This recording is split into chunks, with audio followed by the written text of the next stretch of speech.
4월 15일 목요일 새벽 묵상입니다. 오늘 우리에게 주신 하나님의 말씀은 사도행전 24장 10절에서 16절 말씀입니다. 총독이 바울에게 머리로 표시하여 말하라 하니 그가 대답하되 당신이 여러 해 전부터 이 민족의 재판장 된 것을 내가 알고 내 사건에 대하여 기꺼이 변명하나이다. 당신이 아실 수 있는 바와 같이 내가 예루살렘에 예배하러 올라간 지 열 이틀밖에 안 되었고 그들은 내가 성전에서 누구와 변론하는 것이나 회당 또는 시중에서 무리를 소동하게 하는 것을 보지 못하였으니 이제 나를 고발하는 모든 일에 대하여 그들이 능히 당신 앞에 내세울 것이 없나이다. 그러나 이것을 당신께 고백하리이다. 나는 그들이 이단이라 하는 도를 따라 조상의 하나님을 섬기고 율법과 선지자들의 글에 기록된 것을 다 믿으며 그들이 기다리는 바 하나님께 향한 소망을 나도 가졌으니 곧 의인과 악인의 부활이 있으리라 함이니이다.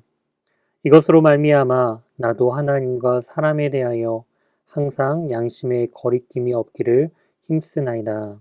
아멘. 오늘 본문을 중심으로 부활을 소망하며 거리낌 없이 살다라는 제목으로 하나님의 말씀 증거하도록 하겠습니다.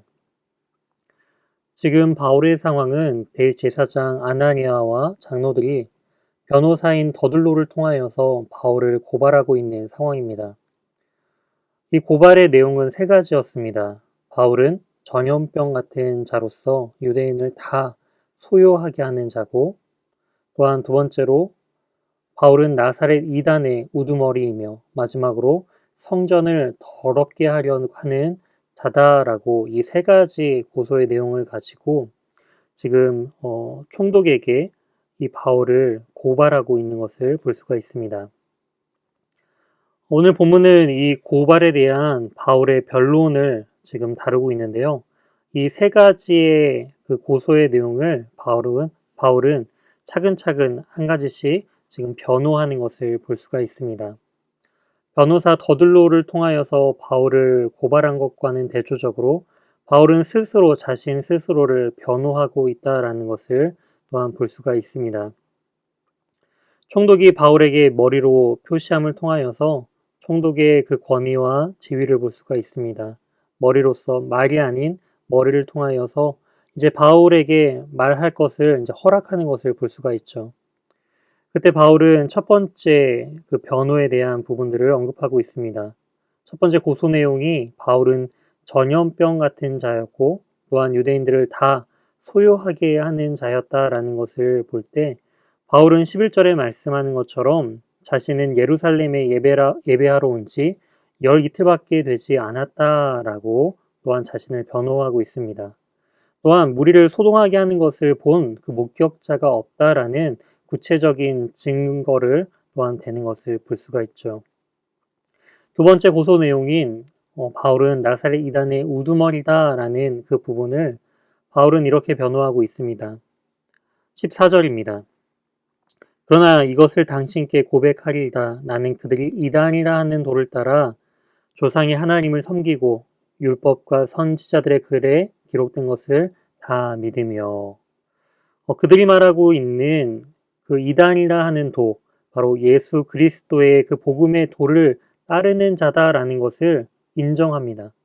하지만 그 자신은 이단이 아닌 바로 하나님을 섬기고 또한 율법과 선지자의 글이라는 것은 모세오경과 또한 선지서를 의미함으로써 즉 그들이 믿고 있는 구약의 말씀들, 기록된 하나님의 말씀을 모두 다 믿고 있다라고 바울은 언급하고 있습니다. 또한 이어서 15절에 이야기하는 것처럼 하나님께 향한 소망, 즉 부활에 대한 부분들도 이 바울은 믿고 있다라고 자신의 신앙을 온전히 드러내는 것을 볼 수가 있습니다. 마지막 바울은 또한 성전을 더럽게 하는 자에 대한 자신을 변호하는 것을 볼 수가 있습니다. 자신은 성전을 더럽히려고 온 자가 아니라 바로 예배하는 자다라는 것이죠. 예배하기 위하여 또한 그 민족과 또한 자신이 서원한 것을 하나님 앞에 온전히 또한 예배하며 예물을 드리기 위해서 또한 자신은 예루살렘에 방문하였다라는 것을 또한 언급하고 있습니다. 이처럼 바울은 16절의 마지막에 이야기하는 것처럼 이것으로 말미암아 나도 하나님과 사람에 대하여 항상 양심의 거리낌이 없기를 힘쓰나이다 라고 말을 하고 있습니다. 바로 이 양심은 성령의 인도하심, 또한 성령께서 자신을 통하여 말씀하시는 바를 거리낌 없이 나타내기 위하여 힘쓰고 있다라고 이야기를 하고 있는 것이죠. 누가복음 12장 11절에서 12절은 이렇게 기록되어 있습니다. 사람들이 너희를 회당이나 위정자나 권세 있는 자 앞에 끌고 가거든 어떻게 무엇으로 대답하며 무엇으로 말할까 염려하지 말라. 마땅히 할 말을 성령 곧 그때에 너희에게 가르치시리라 하시니라. 그렇습니다. 바울은 지금 양심을 통하여 말씀하시는 그 성령의 음성에 민감하게 반응하며 성령께서 가르치시는 바를 담대하게 또한 변호하는 것을 볼 수가 있습니다. 이처럼 위기와 어려운 그런 상황 속에서도 바울은 자신의 그런 어려운 상황에 관심을 갖고 절망하는 것이 아니라 바로 그 순간에도 성령의 인도하심을 따라서 자신의 신앙을 그리고 복음을 온전히 드러내는 삶을 살고 있다라는 것을 우리는 이 말씀을 통해 알 수가 있습니다. 이처럼 우리도 그런 하나님의 성령께서 우리의 삶 가운데 말씀하시는 성령의 음성을 들으며 부활과 또 하나님에 대한 그 소망을 온전히 우리 삶 가운데 드러내고 증거하는 그런 복된 삶을 살아가는 저와 우리 연희교회 모든 성도님들 되시길 주님의 이름으로 소망합니다. 함께 기도하도록 하겠습니다. 하나님 감사합니다. 바울을 넘어뜨리기 위하여 수많은 거짓들로 바울을 고발하려는 이런 상황 속에서도 성령의 인도하심을 따라 양심의 거리낌 없이 하나님의 그 복음을, 하나님의 은혜를 담대히 증거하며 자신을 변론하였던 이 바울의 모습을 보면서 하나님 우리 역시도 바울처럼 성령께서 말씀하시는 바를 민감하게 듣고 또한 부활의 소망으로서 하나님의 나라를 온전히 삶으로 증거하는 복된 삶을 살아가는 우리 모두가 될 수 있도록 주님 인도하여 주시옵소서. 우리의 삶 속에서 늘 우리와 동행하시며 우리를 인도하시는 예수 그리스도의 이름으로 기도드립니다. 아멘. 다음 기도 제목을 가지고 함께 기도하시겠습니다. 오늘 말씀을 기억하며 부활을 소망하는 믿음으로 하나님과 사람들 앞에 거리낌 없는 삶을 살게 하소서 함께 기도해 주시고, 두 번째로 코로나19의 조속적인 종식과 교회와 모든 성도들의 안전을 위해 기도해 주시기 바랍니다.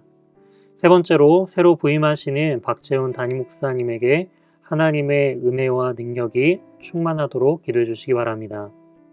네 번째로 이찬우 송룡희 선교사님의 사역과 가정 그리고 건강을 위해 기도해 주시기 바랍니다. 마지막으로 입원 요양 치료 중인 환우의 회복을 위해 기도할 때 오늘은 진수영 집사님을 위해 기도해 주시기 바랍니다. 콩팥이 다시금 온전히 회복됨을 통하여서 건강이 빨리 회복될 수 있도록 기도해 주시기 바랍니다. 다 같이 기도하시겠습니다.